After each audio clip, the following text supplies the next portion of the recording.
So I think what this looks like is Trump sits down. He says to the Russians, the Ukrainians, the Europeans, you guys need to figure out, what does a peaceful settlement look like? And what it probably looks like is something like the current line of demarcation between Russia and Ukraine. That becomes like a demilitarized zone. It's heavily fortified so the Russians don't invade again.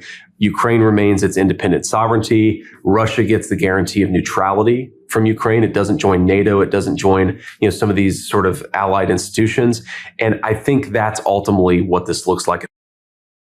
It's Ken Harbaugh with the MeidasTouch Network here in Kyiv, Ukraine, at the Maidan Plaza, which has such a special place in the hearts of every Ukrainian. I wanted to talk about the interview J.D. Vance did, in which he laid out the Trump-Vance policy should Trump be reelected for Ukraine, which would basically cede all of the territory up until the current line of control that Russia has gained since the full-scale invasion. It would prohibit Ukraine from joining any of the alliances that could guarantee its freedom in the future, such as NATO.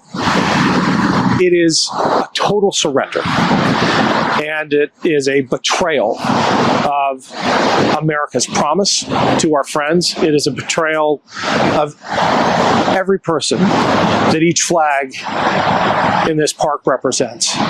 They all have names written on them. You'll see lots of pictures as well, battalion flags, for the tens of thousands of Ukrainians who died defending their country's freedom. There are also American flags for the Americans who stood alongside, who fought alongside, and in many cases died alongside Ukrainians at the front.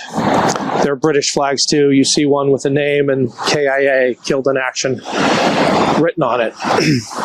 And to hear J.D. Vance so casually, so callously say that he would give away a large part of Ukraine, that he would abandon our promises to our friends, it makes you wonder if he really understands what the Ukrainians are fighting for, if he really understands what true sacrifice is.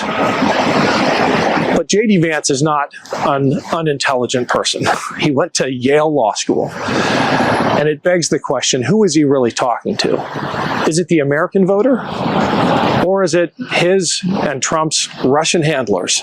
They know the Russians have poured tens of millions of dollars into disinformation campaigns aimed at propping up the Trump campaign. And maybe, just maybe, in the final stretches of a desperately losing campaign, they can get that kind of support from Russia if they make a promise like they just made. And standing here, it hits you in the gut, because this is where Ukraine's fight for freedom began in 2014. Across from the main statue there, overlooking Maidan Plaza,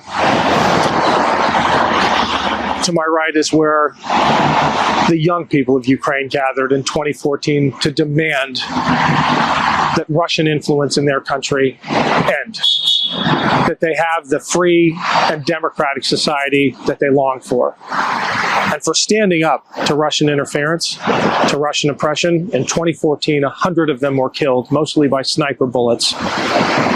But that was the spark that ignited this patriotic drive across Ukraine for real independence from Russia, for a real, vibrant democracy. They deposed the autocrat installed here by Russia, and that was a bridge too far for Vladimir Putin. He invaded because he could not tolerate a free and democratic society, the largest country in Europe, as his neighbor. From 2014 till today, Ukrainians, by the tens of thousands, have died defending that freedom, most of them since the main full-scale invasion in 2022.